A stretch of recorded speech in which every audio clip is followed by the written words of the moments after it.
Welcome to There's a Method to the Madness. My name is Rob Maxwell. I'm an exercise physiologist and personal trainer. I am the owner of Maxwell's fitness programs, and I've been in business since 1994. The purpose of this podcast is to get to the real deal of what really works, and most importantly, why things work, or maybe why they don't, so we should stay away from them. Today, I'm going to talk about one of the slogans I say all the time. If it's burning, it is working. And what the heck do I mean by that? Before I get to that, let me thank Jonathan and Lynn Gilden of the Gilden Group at Realty Pros. They are committed to providing the highest level of customer service in home sales, and they have the reviews and they have the sales to back that up. So give them a shout, 386-451-2412. If it is burning, it is working. What does that mean? Well, the burn that you feel in your muscles as you work out is lactic acid. Now, lactic acid is a byproduct of anaerobic metabolism. So if you are anaerobic, which is one of the main points of strength training, you are going to feel lactic acid. Now, on a little technical note, and I don't want to get too far in the weeds here, but it used to be said that the lactic acid was kind of just a byproduct and it wasn't very purposeful and it's what caused you to stop and all that. But now exercise scientists know that that's not completely true.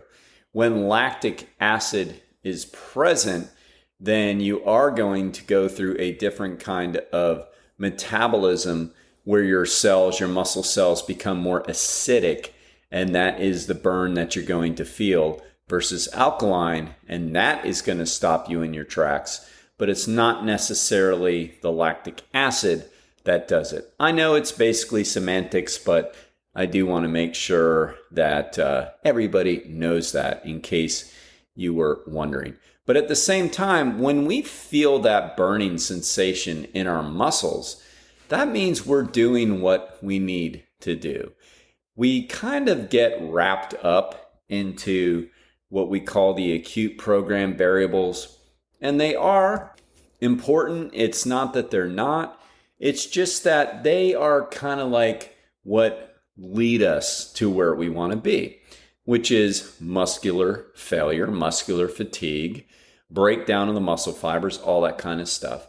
And so when we're there, when we feel that lactic acid, we're basically getting what we need. All right. So for example, we have different types of exhaustion that happens as we strength train or as we work out in general. There are different kind of responses, and then there are different kind of adaptations. So responses are what happen at the time. So for example, in strength training, normal responses would be your heart rate is going to elevate. That is normal. As we get deeper into fatigue, the heart rate is going to raise. If we're using larger muscle groups through fuller range of motion, it is going to raise even higher. But that is a normal response. Blood pressure is going to raise. Perspiration rates are going to raise. And hormonal changes are going to occur. So we're going to get an influx of different hormones such as testosterone, insulin growth factor F, and human growth hormone. So those are like the positive hormones. We're also going to have some adrenaline flowing through us because we're working harder. The load, the set, the exercise has our attention, and so we're more alert. So we're going to have a lot of different responses that happen. And whenever we go through any type of exercise, whether it be anaerobic like strength training or intervals, or aerobic like cardiovascular exercise, then there's going to be normal responses and then normal adaptations. So when we get stronger and increase our muscle mass with strength training, we have different types of adaptations that occur. Now, we have what's called mechanical adaptations. So the muscle fibers themselves split, divide, and then come back a little stronger within the muscle fiber itself. And we call that hypertrophy. So the muscle fiber itself gets broken down, and that enables it to grow back stronger. Now, how does that happen? It happens by any kind of stress that's provided to it that is greater than what has been provided it before in the past. So that could be a greater load. That could be more repetitions at the same load. That can be time under load was increased a little bit more. But that's how those muscle fibers get broken down. So most of the strength occurs from an increase in fat-free muscle tissue. So in other words, hypertrophy. Most strength happens from morphological changes. Morphological means within the muscle itself, but not all of it. Some of it is neurological, meaning the body and the brain get better at coordinating the movements so you're able to lift heavier loads. You are more used to it, so to say. We call that a neurological adaptation, and that is called muscle recruitment. We get better at recruiting the muscles. So that's part of strength, all right? Now, it's often thought that strength and size go hand in hand. They kind of do, but it's also not completely true because we know about specificity in training. So in other words, if you want to lift more weight, it really behooves you to get bigger, to add muscle tissue. Again, what we call hypertrophy. And we can do that through lower loads with heavier loads with lower reps, or we can get there with lighter loads for higher reps. So hypertrophy will occur along that continuum. But here's the deal.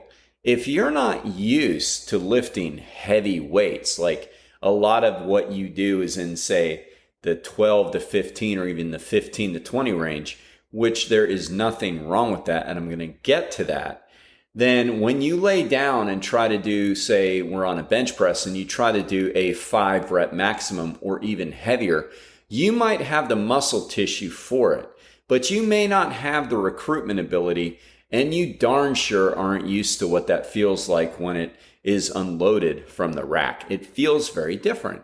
So specificity of training says that if you want to perform acts like that, you have to practice it. So that doesn't have as much to do with, say, exercise physiology as it does with coaching and technique. So in other words, if you want to be in a strongman competition, if that is your goal, and I know most of the people listening to this podcast, that's not necessarily their goal. And don't worry, I'm going to spin this in the direction that we need to go so you understand if it's burning, it's working. But I want to make the point and the clarification and classification between maximal strength and maximal hypertrophy. All right. So, but if you want to lift the heaviest loads, then you have to practice lifting heavy loads. I mean, that's all there is to it. Okay. So that is what is meant by it's not always correlated between size and strength. Okay. But here's the good news. I mean, it's all good news. That's just news, right? So the other part of this is most people want hypertrophy, like people want to get bigger. And yes, ladies, mostly you, but also gentlemen that say, well, I don't really want to get bigger. Well, yes, you do. And we're not talking you're going to, go from a size 4 to all of a sudden having shoulders and pecs like Arnold Schwarzenegger. That's not how it works. That's just not how genetics work. But we all want to increase our fat-free muscle tissue to the best of our ability for multiple reasons. And the most important one probably is that that's the only way we really raise our metabolism. So by adding muscle tissue, it actually look thinner, and we darn sure look like we're in better shape. So we do want that. Genetics decides just how, quote, big, unquote, we're going to get. All right. So here is what some of the latest studies show, and this is really nothing new to me and some other folks that have been preaching this for years. So they did a study in the past year or so where they looked at what is the lowest weight somebody can use and still achieve maximal hypertrophy. So they found that loads as low as 30% of your 1 rep max can lead to hypertrophy just as well as, say, 95%. Or in the old days, we always said, well, the classic number is 80. So like a real moderately heavy weight will lead to maximal hypertrophy. Well, now they found that 30% will. So let me break that study down for you. Number one, 30% is not heavy, right? So like if you can push out 100 pounds in a chest press or a leg press, let's say a leg press, and that's, not that hard to do, right? That means if you took 30 pounds and went to failure, you have to go to failure, that's the key. Then you are going to go through hypertrophy, which means you are going to get stronger, because remember, the number one driver to getting stronger is hypertrophy. But the key is you have to go to failure, all right? So when it is burning, you are getting close to failure. Muhammad Ali always had that famous saying, and he always said that, I don't start to count until it starts to hurt. Now, he doesn't mean his joints hurt. Of course not. This isn't joint hurting. This is muscle burning. We're going to feel it on the leg extension. We might feel it on high rep leg press. We're going to feel it on the arm curl. We're going to feel it more in areas where it's really an isolated movement, but we should be seeking it everywhere. We really should seek out the burn. We don't have to lift heavy weights to get the benefits, is the whole point of this. If it's burning, it is working. So let me explain why now, okay? Like there is absolutely nothing magical about 30% either. Again, that's part of the acute program variables. We have load, we have reps, and we have number of sets. That's all part of the acute program variables. What really counts the most is time. Getting the muscles to failure in a certain amount of time. If you go beyond, say, 90 seconds or so, you're starting to get out of the anaerobic window and you're floating into aerobic metabolism a little bit. So it may not be heavy enough to achieve what you need to, or the set just might take so long that you're working out all day. So we don't want that. 30% is right on the edge of that. Like, somewhere around 40, 50, 60%, you're going to end up doing around 15 to 20 reps, getting to failure. That's kind of a reasonable rep range. The only reason why we trainers count and teach you the count is for that reason. Who walks around with stopwatches?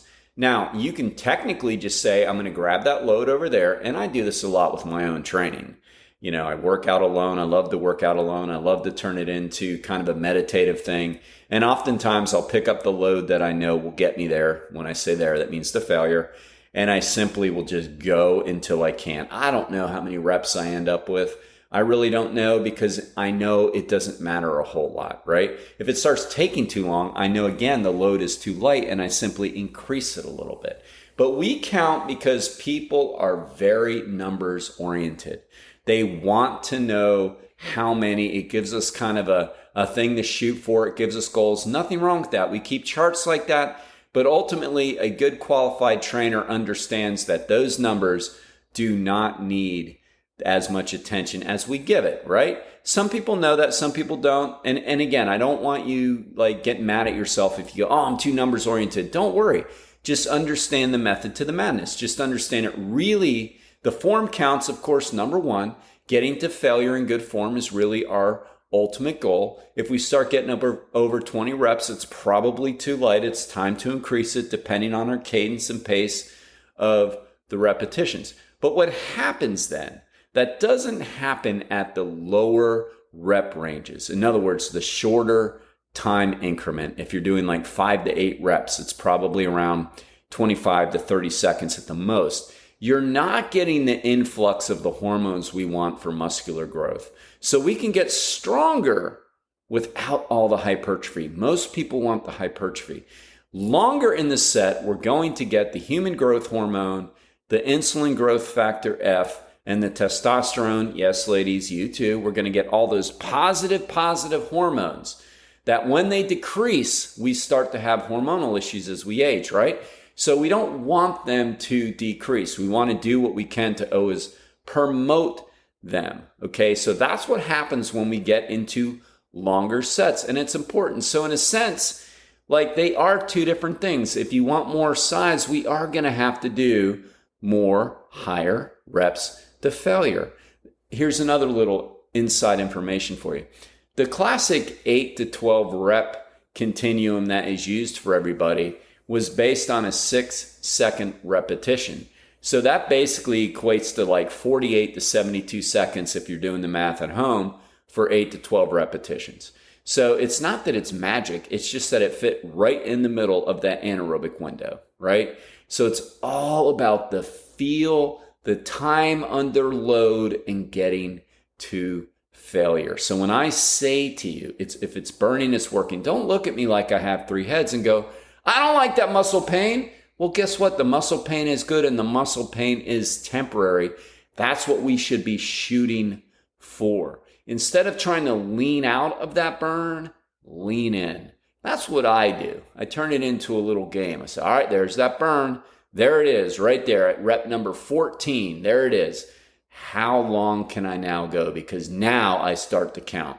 Can I go 3 reps after burn? Can I go 8 reps after burn? Because the longer we can go, the harder we're training. And it really does come down to quality over quantity. Look, I'm glad anybody's in the gym. I'm not going to sit here and say going to the gym and going through the motions is basically like not going. That's not true. You're there doing something, right? But once we're there, and I think once we learn the information, we get better at doing what we should do. Once we're there, let's really learn to push ourselves further into that set in good form. And here's the other beautiful thing about it. I said this to a client this morning. You know, when we do higher reps like this, the failure, sure it burns, sure it sucks, sure it takes longer, but it's also easier on the joints too.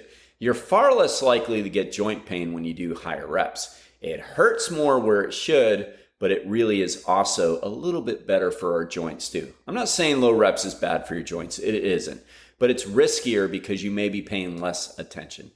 All right, pay attention to your garage door company. Hire the best. I don't know how many times I've had a bad garage door opener. I'm trying to open it. The thing doesn't read it right. Man, forget all that. Go to Overhead Door of Daytona Beach. They're the absolute best. They're owned by Jeff and Zach Hawk locally. They're awesome. I've known them for 30 years. Please give them a shout at Overhead Door Daytona.